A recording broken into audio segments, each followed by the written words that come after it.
Marriage equality, specifically the right of same-sex couples to enjoy both the privileges and the responsibilities of civil and religious marriage, is undoubtedly one of the most contentious and politically charged issues of our time. It's a topic that divides families, communities, our state, and certainly our nation.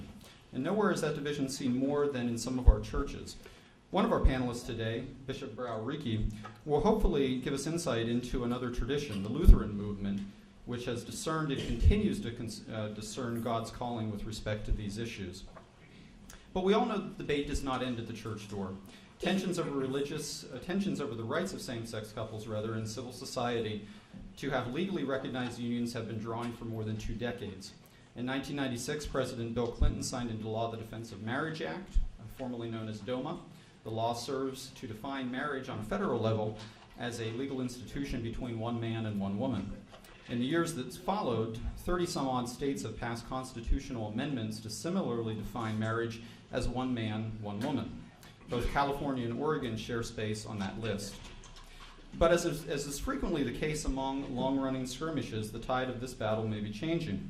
In July of 2010, a federal court held that key provisions of DOMA are unconstitutional. President Barack Obama, although officially opposed to same-sex marriage, supports full civil unions and federal rights for LGBT couples, and a full repeal of DOMA. He has also called California's Proposition 8 unnecessary. In August 2010, Proposition 8, which is California's DOMA amendment, was declared unconstitutional. In his ruling, Judge Vaughn Walker stated that Proposition 8 disadvantages gay and lesbians without any rational justification. So what is marriage anyway? Where did it come from, and why does it stir so much emotion on both sides of the debate? Is it a religious, a civil, or perhaps an ancient institution that predates both law and government? Is it possible to both uphold and protect the fundamental civil rights of committed same-sex couples while honoring the religious freedoms of those who object to same-sex unions? Finally, and perhaps most importantly for us, can people of faith who hold opposing views on this issue find common ground? We are pleased to welcome a very distinguished panel of experts on marriage equality to First Church today. Dave baruer-rieke was originally ordained in the Lutheran Church in 1987 and began serving as Bishop of the Oregon Synod of the Evangelical Lutheran Church of America in 2007. Reverend Rieke has researched and written on the topic of the biblical perspective to homosexuality and the role of the church in fostering a climate that is hospitable towards all persons. Titles of several of his presentations include Hope, Homosexuality, and Hospitality, Where Hope and History Collide, and many others. Next to him, Michael Dembro represents House District 45, which is Northeast Portland to Park Rose in the Oregon Legislature. He has taught English at the Cascade campus of Portland Community College since 1981 and served on the Oregon State Board of Education from 2006 to 2008. He was the faculty president at PCC for 16 years and helped create some of the state's first domestic partnership language for PCC's faculty contract. Gina Frazzini leads Basic Rights Oregon, a statewide nonprofit committed to ensuring that all lesbian, gay, bisexual, and transgender Oregonians experience equality by building a broad and inclusive, politically powerful movement, shifting public opinion, and achieving policy victories. After working 6 years as the political director for Death with Dignity National Center, she became the development director for Basic Rights Oregon in 2005 and its executive director in 2008. Maggie Gallagher is chairman of the board of the National Organization for Marriage and president of the Institute for Marriage and Public Policy, 2 organizations that support traditional marriage. Maggie is a nationally syndicated columnist and the author of 3 books on marriage. She appears frequently on major TV and radio, and if you don't believe me, just Google her name, and you will undoubtedly come up with numerous results. Maggie has testified as an expert witness on marriage before the U.S. Senate and in various state legislatures. Maggie, a special thanks to you for traveling all the way from the East Coast to be with us today. Dennis Richardson represents District 4 of the Oregon House of Representatives. For all of you who are unfamiliar with Southern Oregon, District 4 lies between Grants Pass and Medford. Did I get that correct? That's correct. Fantastic. Dennis has practiced law in Central Point, Oregon since 1979. He's a self-described citizen legislator who has decided to give back to society in the form of public service. During his first 4 terms in the Oregon House of Representatives, Dennis has served both in policy and leadership positions. Finally, our moderator. Many of you likely know her voice, but I'd venture to guess few of you have ever seen her face. Emily Harris is an award-winning radio journalist and host of OPB Radio's Think Out Loud, heard weekdays at 9 a.m. on OPB Radio.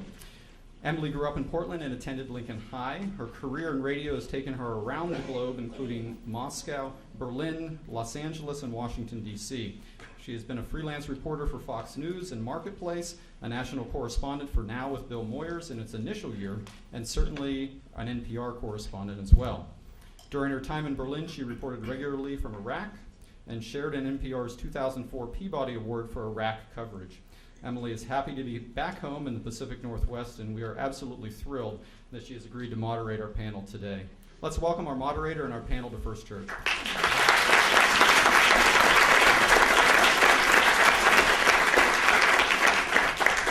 With that, I will yield the mic to Emily. Thanks, Dan. Thanks for that great introductions. And thank you all for being here today. I guess it's good it's not sunny today for that purpose. It's funny to be in front of a live audience. It always makes me a lot more nervous than being on the radio, so do bear with me. As I just to let you know a little bit more sort of insider baseball about the panel and how it's set up, the panelists all got a list of questions that we might get to today ahead of time. I just told them a few minutes ago that I took those and the ideas and have made up other questions. So, and we do have a one piece at the end where we're going to try to get them to answer a few short questions in 60 seconds or less. But otherwise, we're going to try to make this a conversation.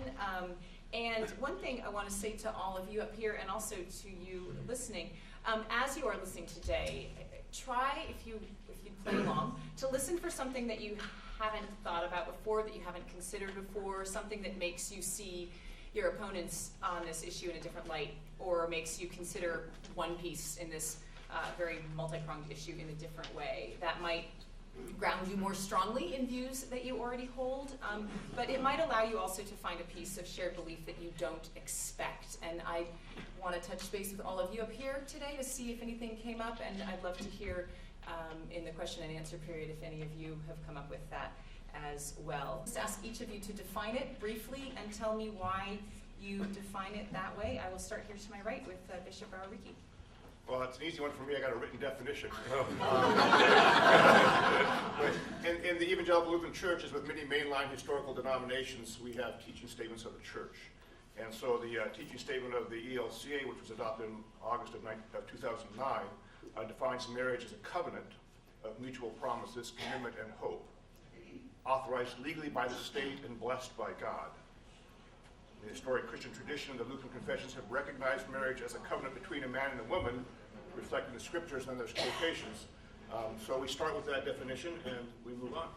I can tell more, but when you say you move on, that's a little tempting, like you define it. You define it differently. Well, at that point, then the church says we value marriage because of these spiritual gifts, these social goods that are brought, but we also in the church recognize the brokenness of the model of male-female relationships and family that happens in our society, and therefore the existence of single-family parents, blended families, adopted families, foster care families, and the existence of same-gendered families. And so we look not just to form, but to function and ask, where is God blessing society? Where is the work of care and nurture for people happening? And the conversation continues to move. So you're reconsidering your definition of marriage based on what you see around you? Well, the definition of marriage, I think, is pretty clear, male-female. But we ask in the church, we're not ready in the church yet, I don't think, in the Lutheran Church, to use the word marriage for same-gendered relationships. There's no unanimity around that issue. But there is great openness in the church to saying, how do we meet the needs of same-gendered head-held families? What kind of legislation serves that purpose? And we recognize at this point a diversity of opinions in the church. Michael Denbrough? You know, for me, the key to marriage is that it's a state that two consenting adults enter into voluntarily and make a long-term commitment to themselves, to each other,